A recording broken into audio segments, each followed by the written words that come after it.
Hello again, everybody. Welcome to a brand new episode of the J Squared podcast. Jesse Kass and Jayson Williams back with you once again. And Jayson, no surprise, we've got another great show coming up for our fans here today. Yeah, this one right here might be censored Triple X with Peter. He might be more controversial than I am. Yeah, we've got the great, legendary, and as Jayson said, controversial Peter Vecsey on the podcast coming up right now. So, Jayson, I know you guys work together. You have a lot of history together. So I can't wait for these stories. Yeah, me either. I can't wait to see what kind of attitude he comes into, because you can get the good Pete or you can get the better Pete. So I'm hoping that we get the better Pete today. Pete has always been sincere with me and always been sincere as a person. So I'm excited for it. Yeah, we're excited. You can see it right here. So stay tuned on the J Squared podcast. All right, we're now joined by our guest here on the J Squared podcast. It is the legendary columnist, TV analyst, Peter Vecsey, former broadcast partner with Jayson Williams. I'm sure they have a lot to talk about. Peter, thanks so much for coming on the show.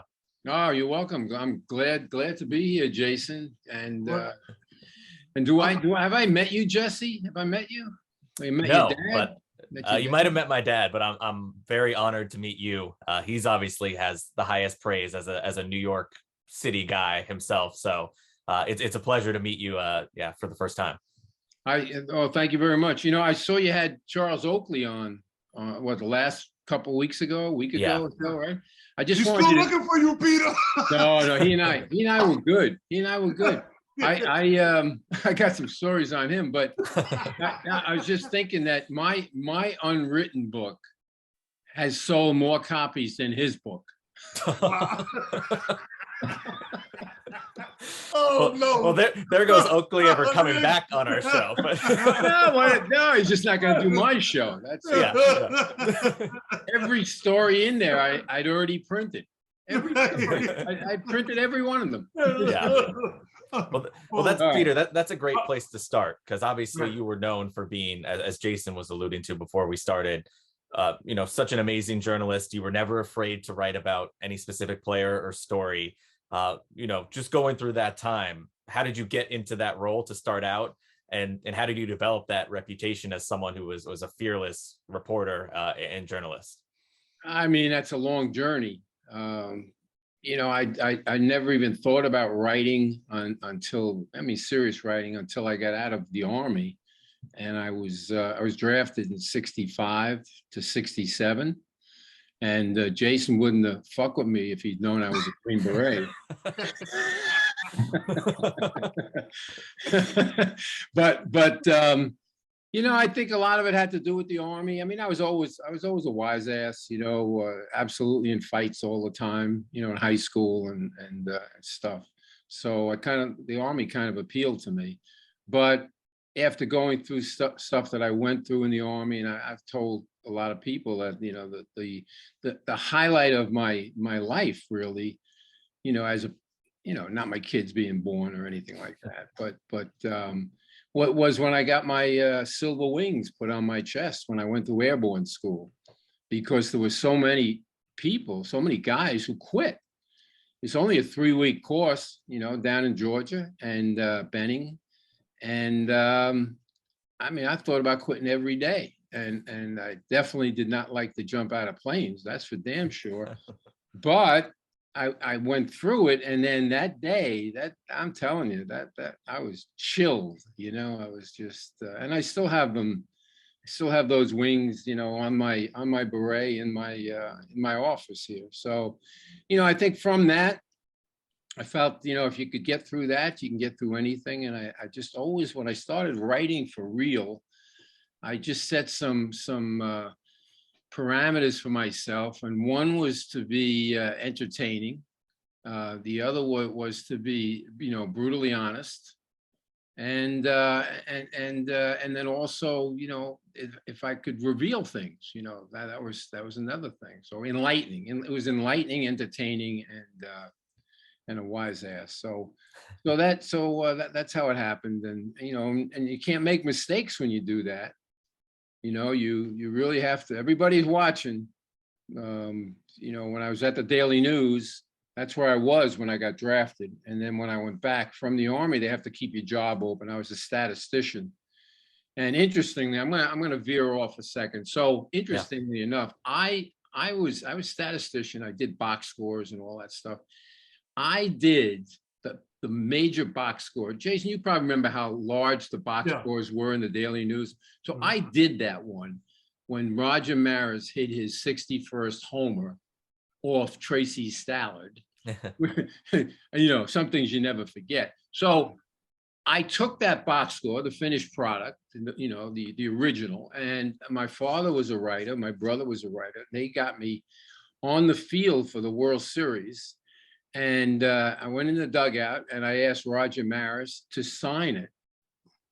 And he was very, very cordial, very nice. He signed it right over Tracy Stallard. No, right over his.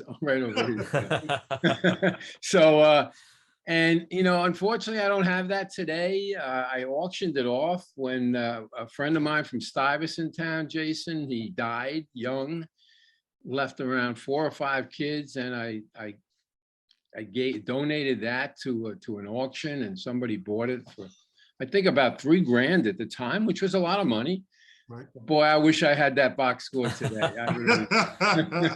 Yeah, probably went up in value with Judge just matching it now. Oh my goodness! You know, not only value, but just, you know, some of those things you cling to after a while. You've been around you so long that I fortunately I auctioned off a lot of my stuff about I don't know, 5, 6, 7 years ago. A lot of my net stuff, Jayson. I auctioned off the watch, the championship watch that they gave me when they won in '74. They gave it. Yeah, I mean, that's like, what did I do that for? I had a signed, everybody signed the '76 championship picture that they had. So I had that and framed. Sorry, I auctioned that off. I auctioned off the Dream Team ball signed by everybody, including Chuck Daly and Isaiah Thomas. No, kidding. But that definitely would have been worth some money. Yeah, that one. Yeah. I saw recently. You know, I think I got, I don't know, 6, 7 grand or something. I saw recently 50 grand. Yeah. Wow. 50. Wow. What a mistake. Anyway, I wish I had my watch. I'd be wearing it, you know. I did it just to pay income tax. Right. Wow. Right. I could tell you something, Peter. You know, once you were always brutally honest. You know, one of the things that we respected about you is that once we got our contract, we understood that, hey man, this is entertainment. Peter has a job to do, and we have a job to do. And our job is to play hard and win games. And if we don't, Peter's going to talk about you. And it was only coming from one place and one source. And you had a boss, you had an editor, and then you had a owner, Rupert Murdoch or whatever. You know, where you had to answer to somebody. Not like today, where there's blogs. Everybody else has their own social media. You know, they can post anything they want. I was telling Jesse earlier that even your headlines has something to do with the story. Now they put headlines that have nothing to do with the story. You know, I can remember, I picked up the New York Post today, and I'm probably going to get in trouble for saying that from Al Sharpton. But I picked up the Post today, and I still look for your column, Pete. It was just that majestic. You know, it is just like, why are you not still writing for the New York Post? Like, it is amazing. Like, Jesse, who you know, Jesse's uncle is Sam Kass, who is a writer on Seinfeld, was a writer. And he wrote these one-liners. And I tell him, I said, you know, let me tell you something, Sam could not keep up with Peter. You know, Peter had the one-liners. I can remember one that right now, I remember Ernie Grunfeld, who was a great Knick and a great player, is so slow, it takes him 2 lights to get across Queens Boulevard. You know? I don't know if you can say that today. Oh, of course you can say that. Yeah, of course, right? You know, yeah. Pete said this about. I remember that line. Yeah. Ernie thought it was funny. I had a lot of slow lines. You know, like Chris Mullen. He was poetry in place. But I remember the one you had about me, and it was so right. Just one? Yeah.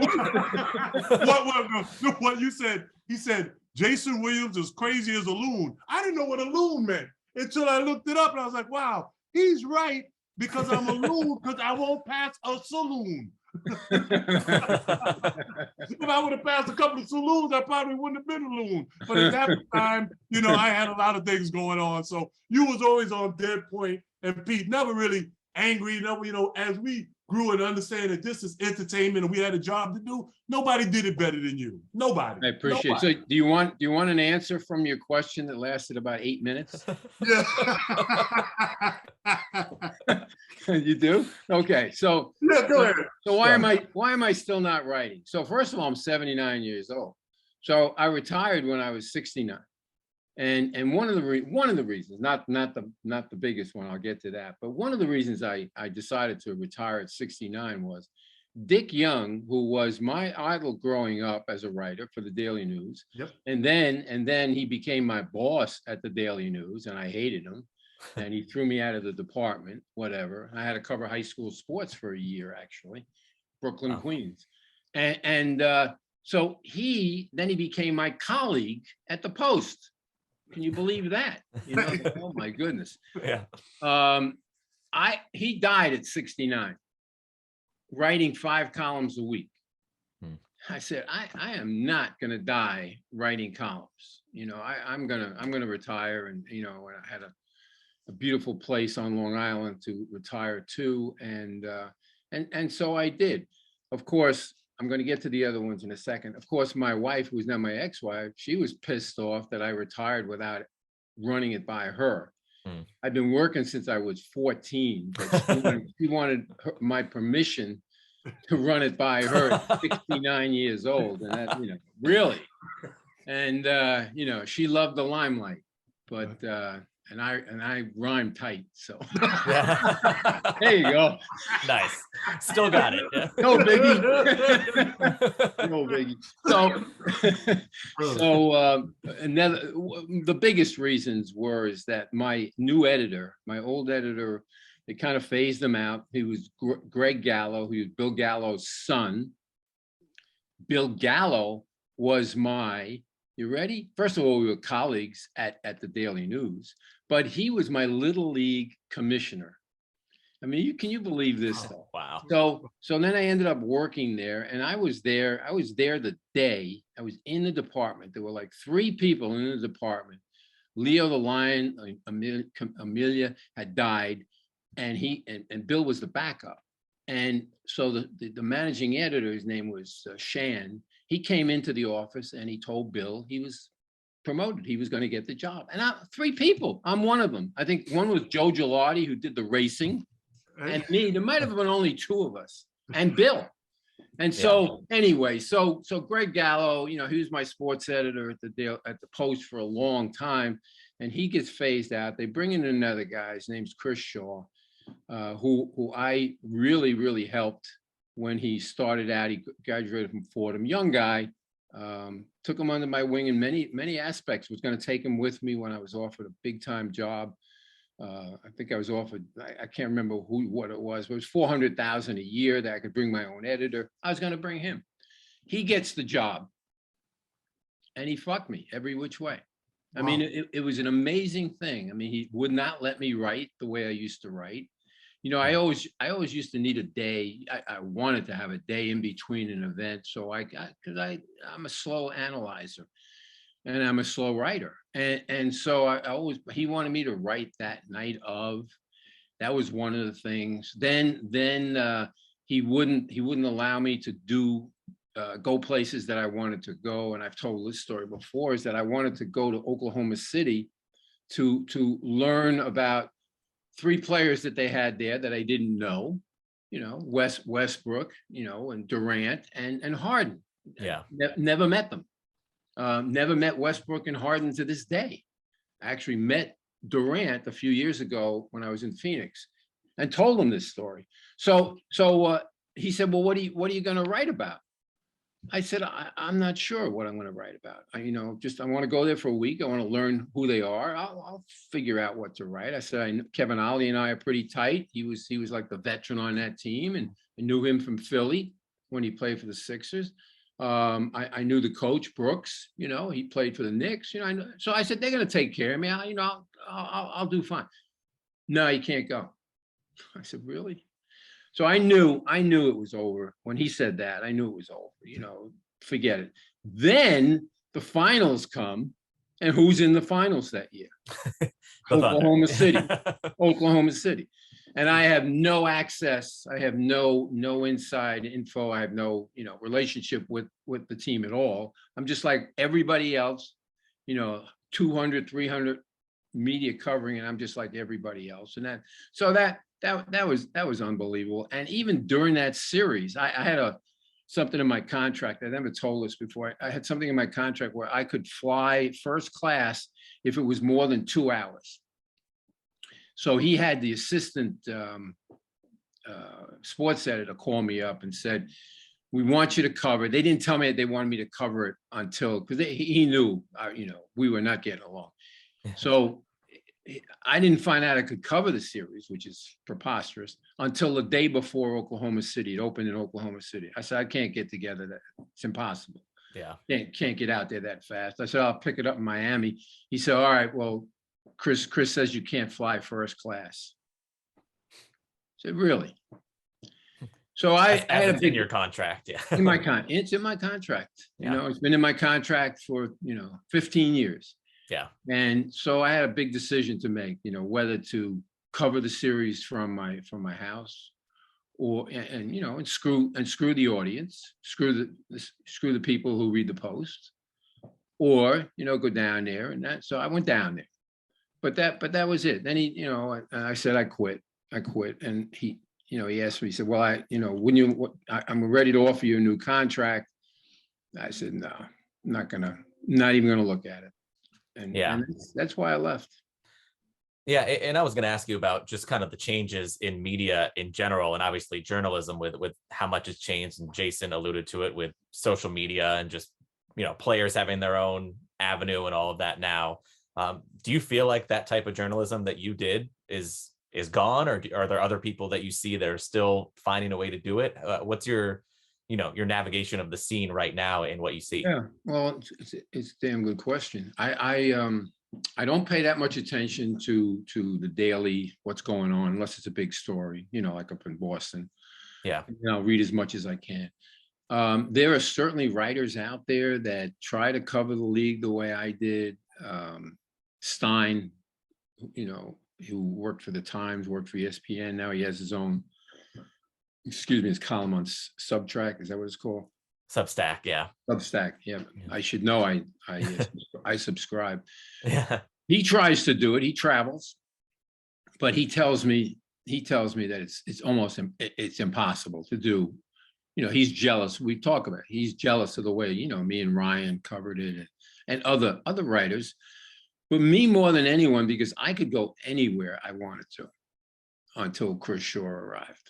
Wow. And without knowing what exactly was going to happen, or I had a lead on something, that something was going to happen. So I feel bad for the writers today. They do not have the access I had. The NBA closed them out, starting with charters. Once the Pistons and the Bulls got charters, basically dead. Those writers there, some maybe could travel with the team. I'm not sure Sam Smith was allowed to get on their charters. I don't think so.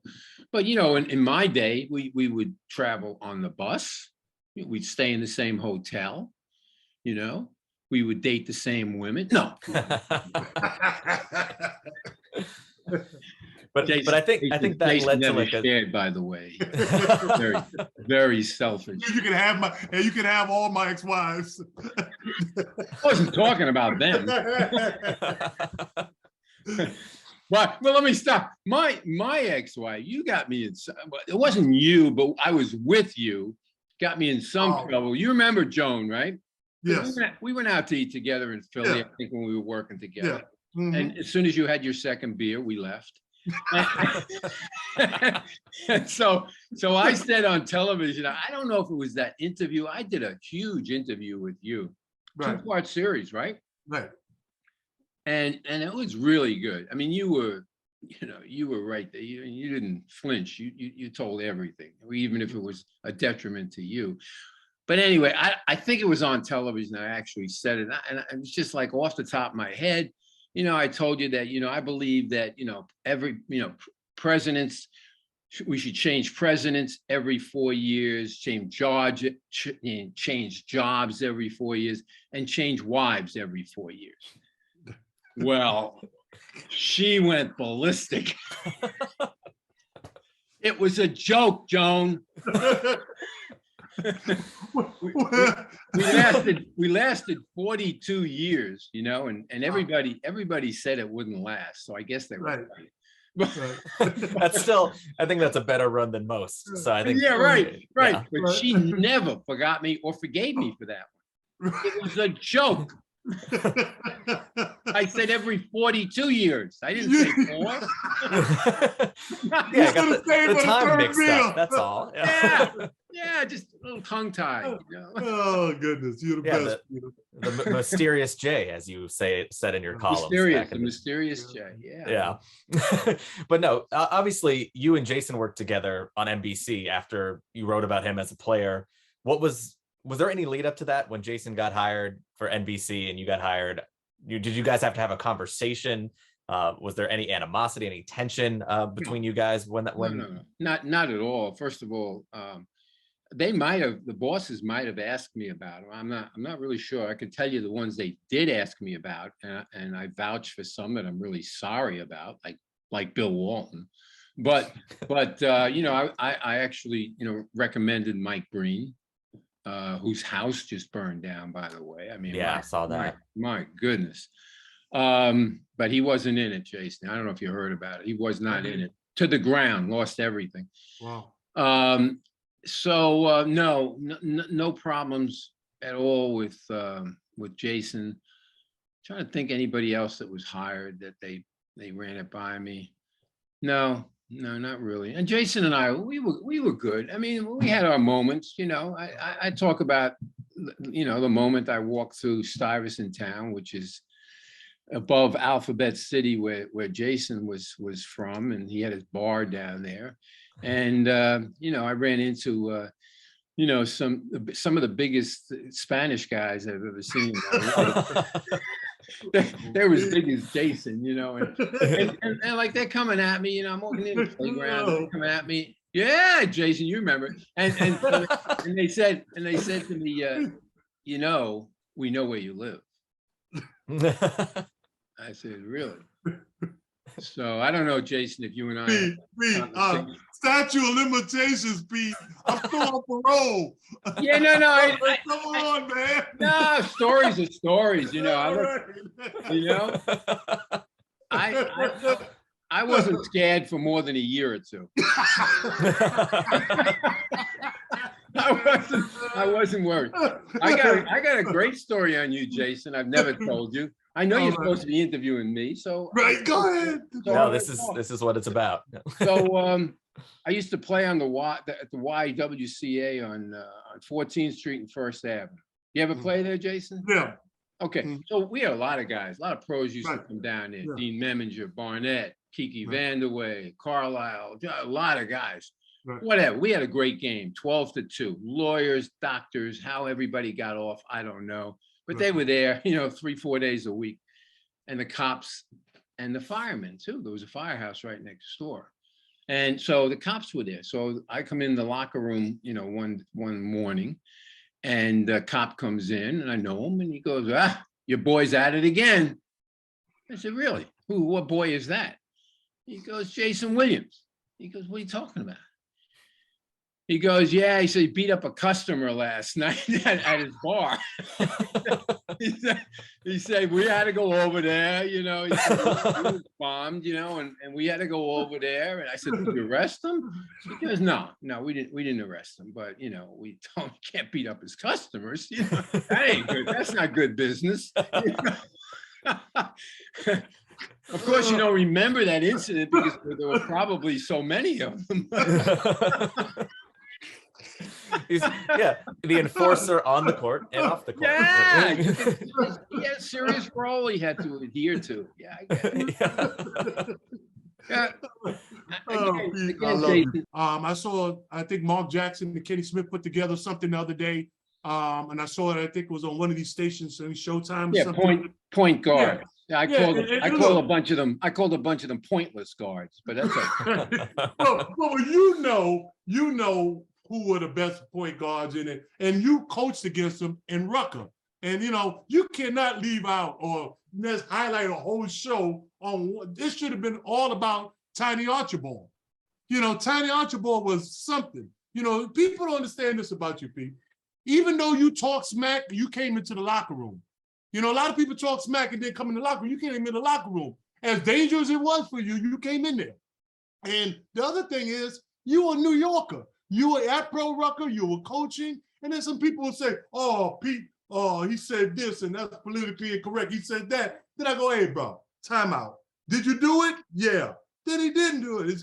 It's no problem. And then they ought to say, well, maybe just he picking on you, Pete. You picked on Martians. You picked on white people, black people, Catholics. Everybody was under your radar. So it was none of that. And then my thing to defend you was always, do you know he was the best man at Julius Erving's wedding? No.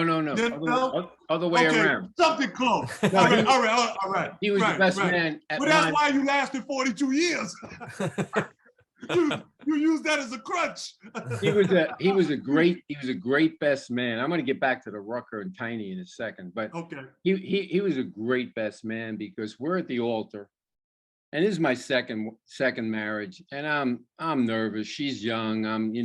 I feel extinct at 34. She was 22 or something, and he knew I was like undecided, and he said to me, "Hey, Pete, you want to go? I'm with you.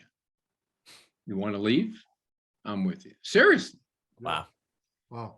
If my parents weren't there, no, I wouldn't have done that. But some things looking back. So the point guards, which you're absolutely right. I will say though that I heard that Tiny didn't want to be involved in it. Okay. And he's been sick. He had a heart transplant 2 or 3 years ago. I don't know if you know that. I didn't. No, he did. So he's always wearing them. He's scared to death of getting sick because he's got his immune system is not what it should be. Yeah. And so he wears a mask all the time. I went to a Rucker event last September. I think it was like a huge thing. New park. They renovated the park. The NBA. Players Association did a fabulous job, kicked in money and stuff. So I went there for that, and I saw Tiny, and he and I were boys. I mean, dating together, on trips together, and he wasn't friendly. And I don't know why to this day, but he was wearing that mask. So can we take a picture of you and Freddie Crawford and a bunch of Rod Strickland, he was there. He wouldn't take off the mask. I said, oh boy. And so I know he was sick. He didn't want to do it. But the premise of that point guards, first of all, I came up with the nickname point guard, and it was for Mark Jackson because he was a minister.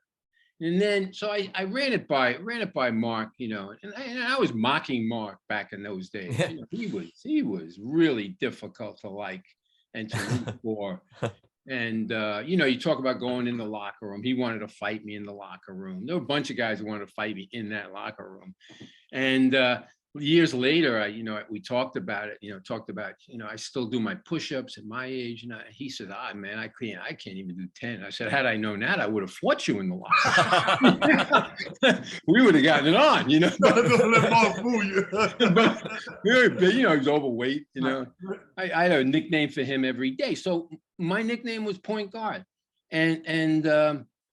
And so they do this thing, and now I find out he's like co-producer with Kenny Smith, who really wasn't the point guard. He was a shooting guard. He's a shooting guard. Like, what the hell, Kenny? I mean, like, God, you'd think he was the greatest player that ever played the game. He never even played in Rucker.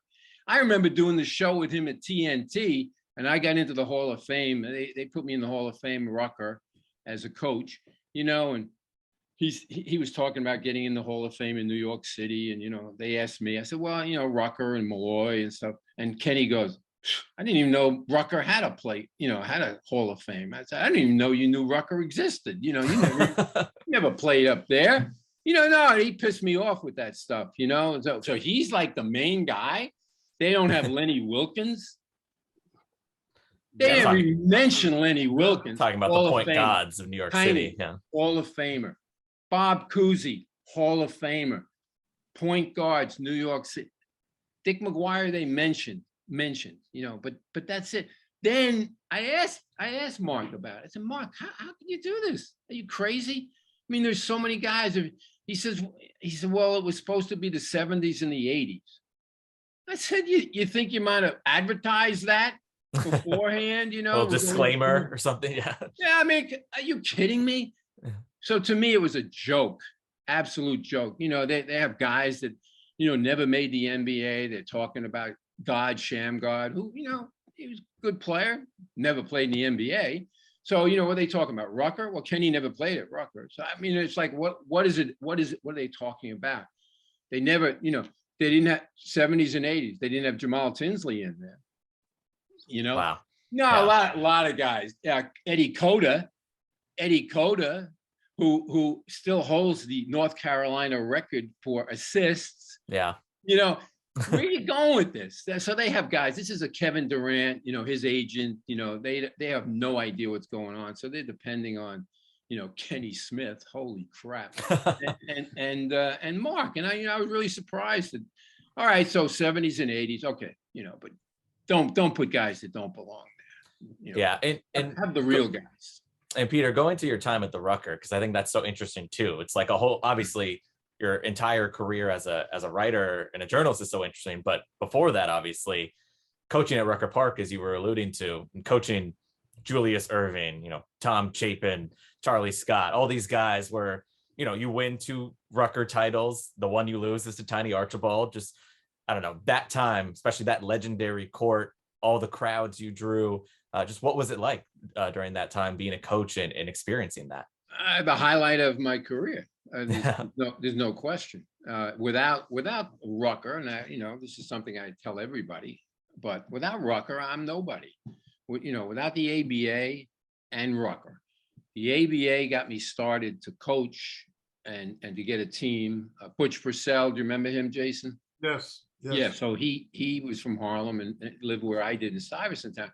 He got me a team in '71. And then I got Roy Bowe, the owner of the Nets, to sponsor my team. Everyone says, it was the West Siders. Well, it started out as the Daily News team. And that was the first year.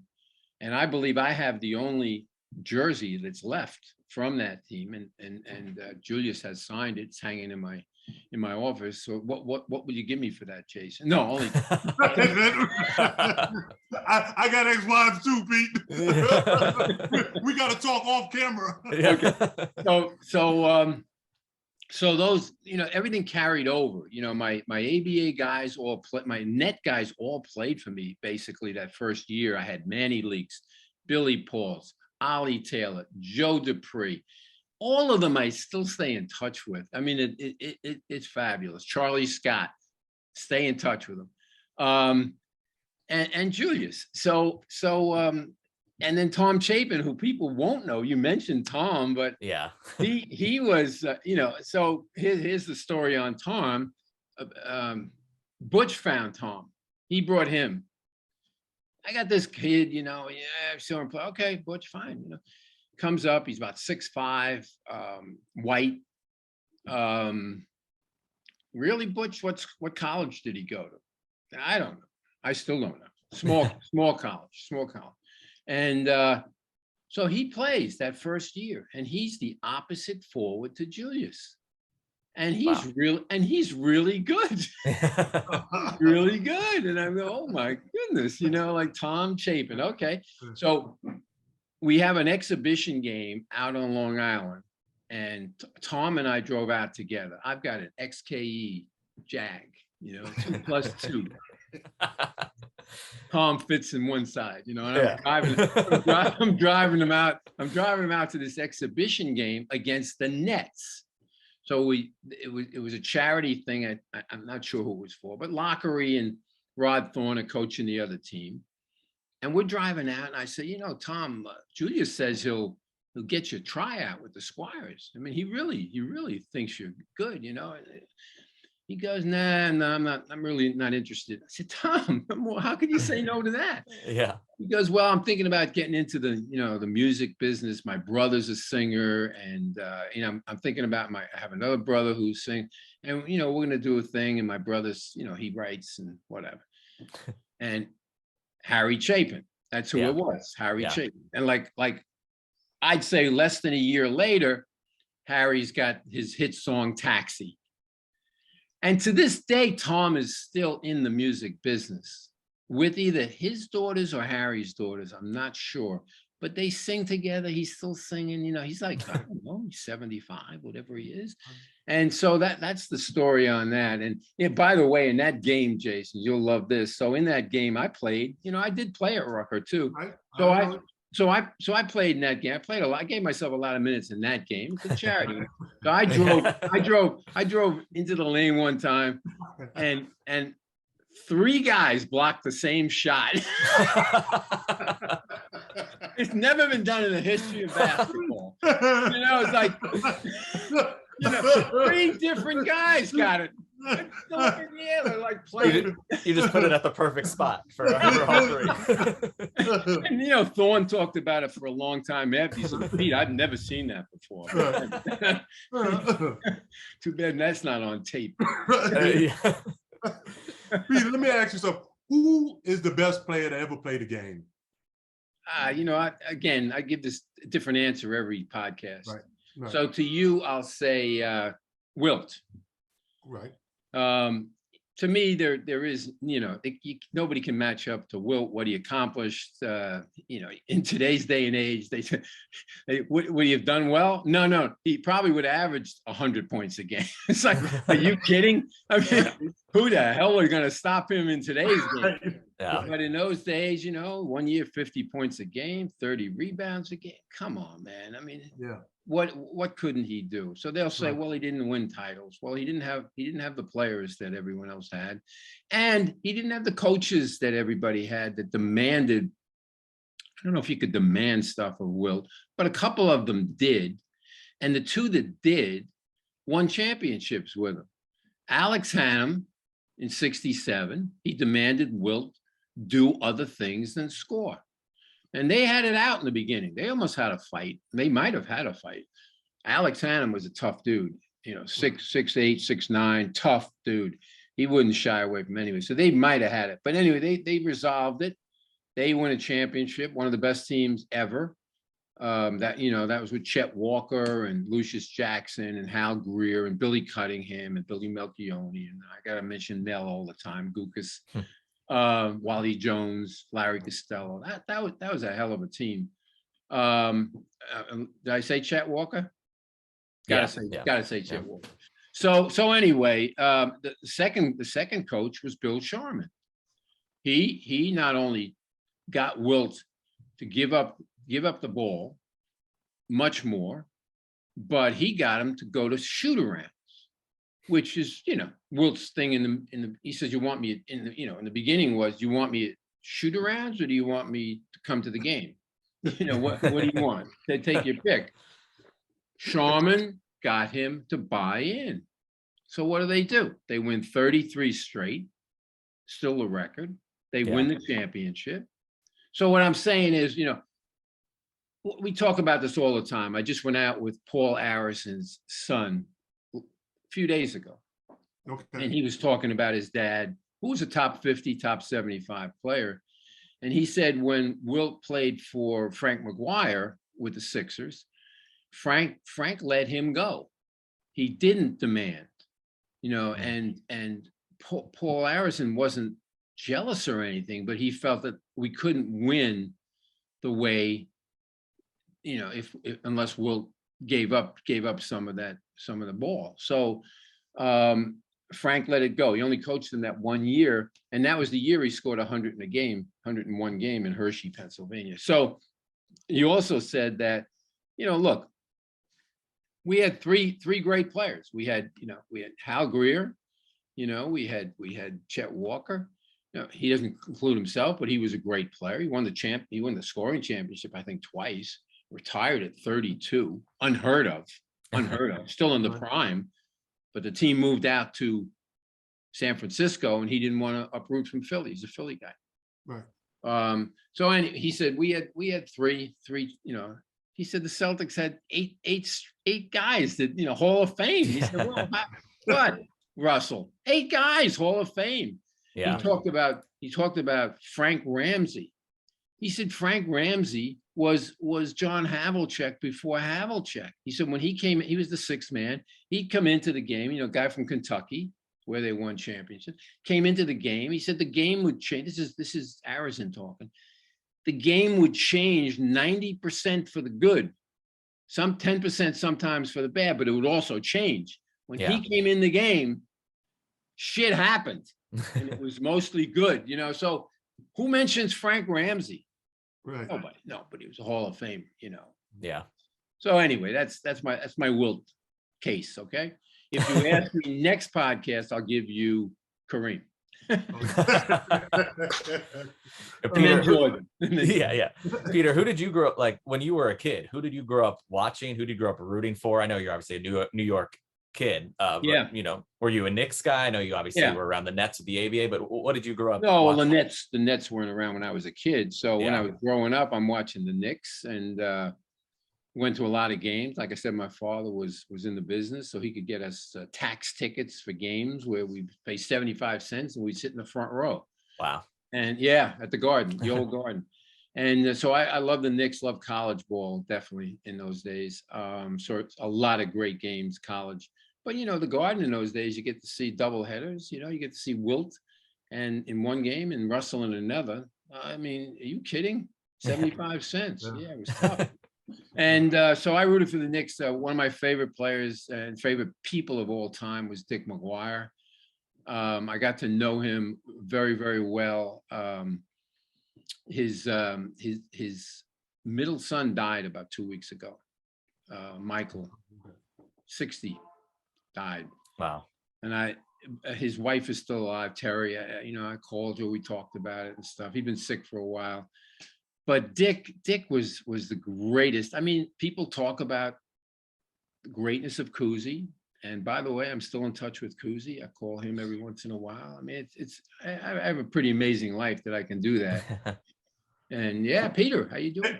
Hey, Pete, let me tell you, let me interrupt you. Whoa. I was with a guy who told me, he says, you think you're the best player to ever come out the Lower East Side? And I go, I'm kind of up there. He goes, nah. He goes, Bob Cousy came out of the Lower East Side. Not lower. No. No. Okay, all right. No. East side up. Thank you. No, so you still got it, Jayson. Still got it. wasn't Cousy, and then he moved to Queens. He was born on a ship coming from France. Wow. Yeah. What a story he is. So anyway, my Cousy McGuire thing is that a lot of people will tell you that, and I love Cousy, but I love Dick too. And they said, if you had interchanged the two of them, Boston still would have won as many titles. Yeah. Wow. That's how good Dick McGuire was. So I told Terry, his wife, this past week, I said, I just happened to find a tape of a game in which the Stokes game, you know what that is, Jayson? Yep. Yeah, it was played up at Kutch's Country Club. Mm-hmm. And was for Maurice Stokes. And then when he died, they took care of a lot of indigent players. Were you the benefit of any of that, Jayson? No. A lot of people were. I know John Williamson was. I played in them games. Yeah. Okay. Me, Anthony Mason. That's when Anthony Mason got into it with Wilt Chamberlain. And honestly, Will was heckling him because he wasn't that good. And every time Anthony Mason would hit a shot, he would go, yo, you don't have to show off. And Anthony Mason was like, you want to play me one-on-one? And Will was like, go get some shoes. What size? 22. I can't play you. But it was, Anthony Mason was a great player also. But Will Chamberlain, so I remember I played in that game all the time. I'm going to come back to Dick McGuire. So Anthony Mason, he's another guy that came after me. Right. Not the kind of guy you want to come after you. Right. I was doing an interview for NBC at a hotel on 34th Street, and he's wearing his what's that top hat called? What was the guy that wore the top job or whatever the hell, that big hat? You remember the Bond guy that wore the hat? Odd job. Odd job, whatever it was. So he's wearing that hat, for the interview. Looks like a jerk, And I asked him to take it off. He didn't want to take it off. So I'm asking him questions he doesn't like. And we get to one, he goes, I'm not answering that question. I ask it again. He said, I'm not answering the question. I said, all right. Try to ask it a different way. He said, you ask me again, I'm going to kick the shit out of you right here. And you know what, Jayson? I believed him. Third time was the charm. Yeah. No, he was good. He would have done it. He would have done it. And there was no cameraman big enough to help. So years later, there's a benefit out in the Hamptons. I'm trying to think where it was. Whatever, West Hampton. No, not West Hampton, East Hampton, something like that. There's a charity for a church. And I'm playing in it, but I come a little late, get no workout, no time to work out. So I'm playing in the game. Well, Mason is reffing. Not only reffing, but he's taunting me the whole game. I was gonna say he's probably running alongside you on your side of the court. Yeah. Oh yeah, he was. He's running alongside saying, "I thought you could play. Yeah, you got a big mouth, but you ain't doing shit." Like. And he's serious. He ain't playing. He was not joking. No, you ain't joking. Like kind of ruined the game for me. Right. So then they have an auction after the game. And I bought Mason sneakers. Oh. At the time, $500 I paid for the sneakers. Right. I said, okay, and he signed them. Them. Nice. And I auctioned them off too. I wasn't sorry about that. That one was well deserved. Yeah. So McGuire, I'm watching this tape. I'm doing my exercise the other day, and I find this tape. Kutchers. It was like the 28th and the 29th game. What did I do with it? Anyway, 28th and 29th game. And here it is, right? Look at this. Wow. Can you read it? So it said footage of Kutch's 28th and 29th year of Maurice Stokes charity game. Veterans, because by that time only the veterans were playing. And I played in that game. And I'm the only writer that was ever allowed to play in the game. I played in it twice. So I'm watching this footage. It's like, oh my goodness. Forget about me playing. I was okay. I did some nice things, but it's an interview with Cousy, an interview with Dick McGuire. Dick McGuire throwing great passes during the game. Cousy hitting a one-hand, long shot, push shot from outside. It was like Dolph Shays is coaching one team with Ernie Vanderway, and Fuzzy LeBain is coaching. I mean, it was fabulous. Bobby Wanzer played. This is like, I told Terry I'm gonna make a copy for her so I can give it to her. I said, your husband was interviewed. He said, you mean he talked? he never talked. Dick McGuire was just very low key. He was the opposite of Al McGuire, his brother. Right. Al couldn't play and talked a lot. And Dick didn't talk. He was great. He was all-star. He was great player. Great, one of the greatest passers of all time. And in fact, Arizin had a story about him, the father. he talked about, he said, I'd foul him out in like 6 minutes. He'd punch me, he'd hit me, he was gone.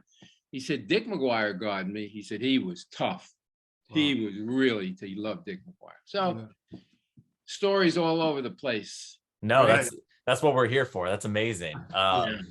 Well, Jayson, I know before we were talking about some of your time at NBC, how you were saying you almost got Hannah Storm fired for making her spit up on the air. Peter, you remember any of those stories from Jayson? What happened was, I said, it probably wasn't politically correct at the time. We had a tough producer at the time, but a very tough guy, and I said, why do they keep recycling these old white little coaches? They get fired on Friday. They must stay in a Holiday Inn and get smart. And get money to get another job. Right? And nobody touched it. Like everybody else was quiet. And I was like I'm the only one in the studio. But you can hear Pete's on the sideline. He's laughing, but nobody else. So I'm looking at my friends, my colleagues. They're like, you in trouble. So I said, wow, it's so quiet in here. You can hear a rat pissing on cotton. And Hannah Storm would, and she's like, and they wanted to fire her. She was pregnant. And I was like, no way. She goes, I go. We were pretty good back then, Pete. We can make those demands. Yeah, well, I don't know, demands, I don't know. Yeah, right? They did so much stuff that was off the wall back then. Dick Ebersol just got an award at the Hall of Fame. I threw up. Come on, man. I mean, they would he would have talks with me all the time about, you can't, this is serious. You can't fool around on the air. You can't joke, no joking. Blah, blah, blah. Then he does allow me to go to TNT to work for like 4 years. I think I worked there 4.5 years. Where there was a lot of fooling around, but we were serious too. I mean, I took it very seriously as far as bringing stuff to the table. More than a knife and a fork. I wanted something you could stick something, get to the heart. But now it came out a little bit back then that he was going to hire Barkley, and then at the Hall of Fame, Barkley introduced him and told a story about how he wanted to hire him, and he was almost hired. He agreed to work at NBC. Now, can you imagine Barkley working at NBC and Ebersol telling him, Charles, you can't fool around, it's so stupid, he had such stupid rules, and he didn't even know why he had some of the rules. We used to tape stuff when Julius and I were partners. Julius had a difficult time getting things correct. If you mispronounce something, or you made in regular talk, like I'm doing now, you hesitate at all and you're trying to think of something. All right, let's do it over. Why can't we just actually talk naturally? Julius has done maybe 1 million, interviews by that time. He knew how to answer a question. Right. Ask him a question, he'll give you an answer. They had to shoot it over and over. Yeah. And by that time, I was pretty good at it. I could get it all right each time. Occasionally I get it wrong, but he had a hard time. His lip would start quivering. I swear to God. I mean, it was sad. Julius Erving, ask him an NBA question. He'll give you a great answer. No. Let's get it correct. I mean, they're so stupid. Right. Yeah. No, greatest of all time, Julius Erving changed the game. I know I cried many of a time over Julius Erving, Larry Bird, just love Julius. Did you play against him? No, I didn't play against him, but just to play golf with him, and never got a chance to play. Yeah, that's it. But one of my favorite people ever in the league. What a great guy. You can have a better best man. I can tell you that. Right. Yeah. I'm with you. We're still in touch. We're still doing stuff, still talking about stuff. Yeah. And Pete, one thing I wanted to know as well, your relationship with David Stern, which I know was like up and down. You obviously worked at the USA Network, ended up getting fired, and then you come back and are allowed to work on NBC. Just what was that relationship like? I know you ultimately had a great level of respect for each other, but kind of navigating that through, a transitional period in the league as well. Yeah. Well, you wouldn't know that he fired me at USA Network unless I revealed it. Right, yeah. which I did, Yeah. you know, months ago, maybe a year ago, because they were trying to, oh, David had said that he fired somebody. And I said, yeah, it was me. It was me. And the reason, okay, our relationship was pretty damn good for the most part. I understood why he fired me. I probably deserved to be fired. I was hired the first year that they were on cable. And I was hired to, you know, my agent was Louis Chaffel, who became the owner of Miami with Billy Cunningham. Yeah. But he negotiated something. I did a halftime show. You know, I don't know how long it was, 10 minutes. And they would come in my apartment. They'd move the furniture around. They'd have the cameraman and a producer, and they pointed at me, and I had no experience.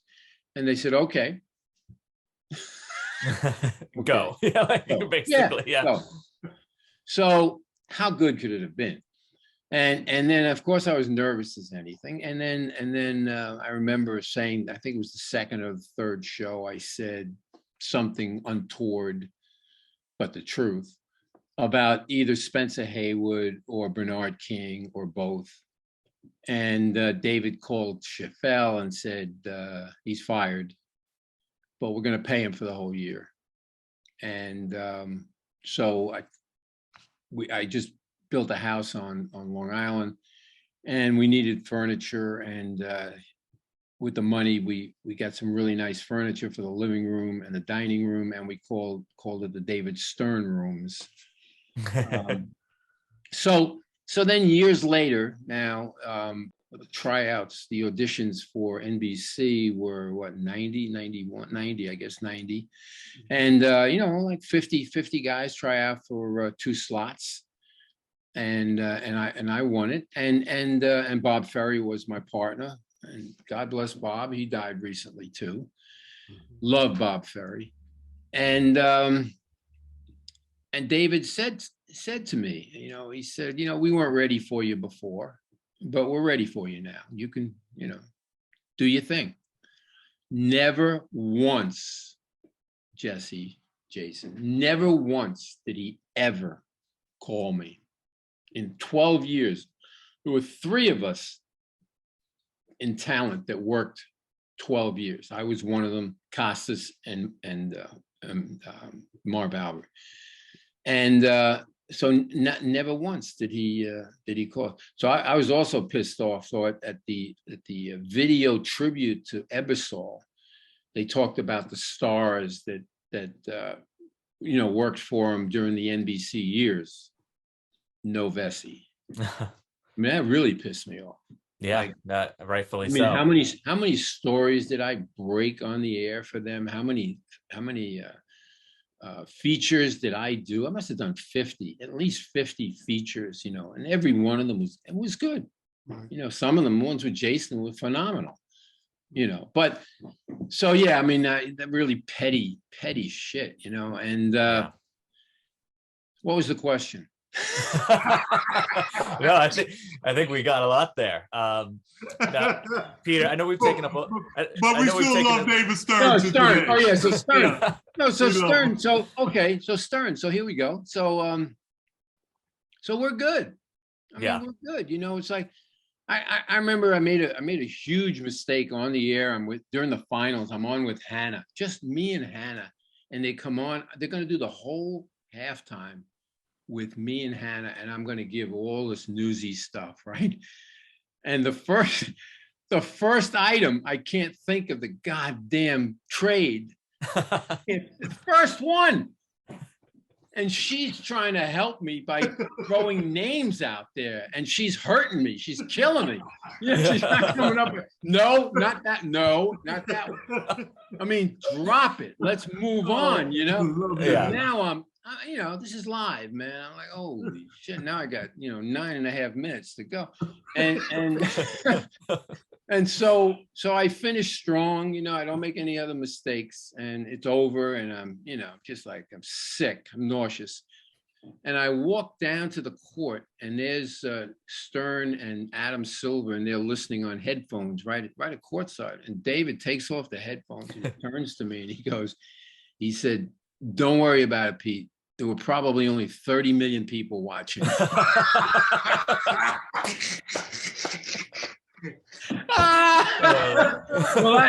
you know what? That made me feel better. It made me feel, I mean, because that was a hell of a line. Yeah. And then when he retired, about less than a year later, I went to his office, which was close by Fifth Avenue, where the league is situated. Went to his office to interview him, and I got late. I got there late, like today. The worst time, to get there late. So I was supposed to have an hour, so now I only had 50 minutes. And he said, "You got 50 minutes now," and I taped it. And he gave me some great stuff, which I've never revealed what he said. And about a year ago, I'm looking for the interview, and it's gone. It's gone. It's off my computer. It's off my phone. I had experts come in and it's gone. Wow. I mean, really, really sucked, because I'm not going to tell you what he talked about, but it was good stuff that I would use in my book for sure. And I mean, I have it written down. I have it written. I know. I mean, I took, but to hear him say it. Right. I mean, I know you can't have that in a book, but again, I could do a podcast with it. Could do a whole podcast just off those 50 minutes. They were good. I did a podcast with Bob Ryan, with Larry Bird. I had 33 minutes, if you can believe the number. I had 33 minutes with Larry in his office in Indianapolis, and he doesn't give interviews anymore. So Ryan and I did that on one of my podcasts, and we played the 33 minutes from Bird, and it was sensational. Yeah. Every time you talk to him, it's sensational. And so I could have done that with Stern also. It kills me. I don't know. Hacks. I don't know. Did I erase it by mistake? I don't know. So Stern and I were good. We were good. Even talking to me then about, doing the second encyclopedia of the league. He wanted me to do it, and I said no. You're like, I retired from writing. All right. Yeah, no, that would be too boring. I couldn't. But I was going back to the well. He invited me back. We'll go out to eat. We'll have sandwiches here.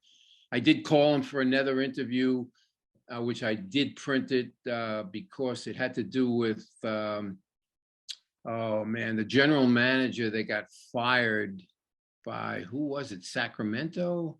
I think the league took over the team. I'm not really.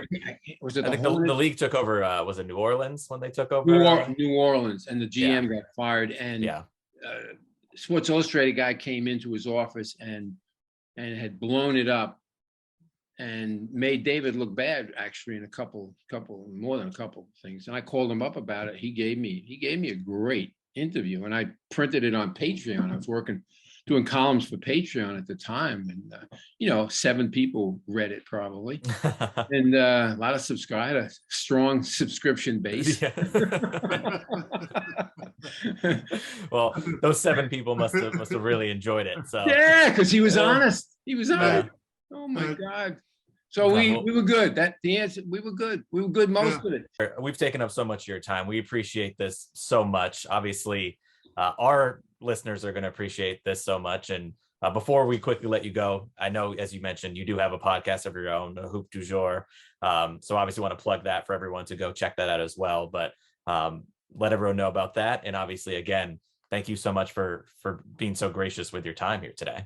Well, my time is Jayson's time. Not really, I got to tell one positive story about it before I go. Yeah, absolutely. I had a charity for paraplegic, and we had a tournament in New York 2 years running, and a lot of people showed up. I have photos on my wall here, the guys that showed up and stuff. But for both of them, there was an entry fee. I think it was $3,000 entry fee. And we had plenty of teams come in there, and we would play. I mean, it was a great thing. And both years, some guy would show up, in a suit and tie, He said, "This is from Jayson." He'd hand me an envelope, and I'm not gonna say how much it was. It was a lot. It was like, really? And so Jayson, he probably couldn't have gotten a game in our games, but he gave the money. we had some good players, man. We had one year Will Smith showed up and Tiny and Strickland and Meminger. I mean, it was tremendous. Jay Wright played. I played against Jay Wright in the tournament. Yeah, Speedy Clean. Stay healthy, my brother. Right, hey, stay healthy. I love you, Pete. Stay healthy. You're a pioneer. You're a Hall of Famer, and always love for you, Pete. Thank you so much. Thanks, Jayson. I'm gonna visit you in Florida if there is a Florida after this. You know? Sure. So anyway, go to the Retired Players Association. You know, it's legendsofbasketball.com. Look for me, my name, Hoop du Jour. It's on a lot of sites. I've done about 12 of them. We are going to show this one also. Okay. We're going to show this one uncut. They don't mess around. They give me. I can speak what I want to speak and use the language I sometimes I'm ashamed of using. But hopefully my ex-wife doesn't watch it. Yeah, that's okay. That was one of the first things Jayson asked me. He's like, "Are we explicit on this?" And I said, "Yes." So we can say whatever we want. So that works here too. Jayson, you're my man. You're my man, Pete. Love you, man. Jesse, thanks. Great interview. Thank you.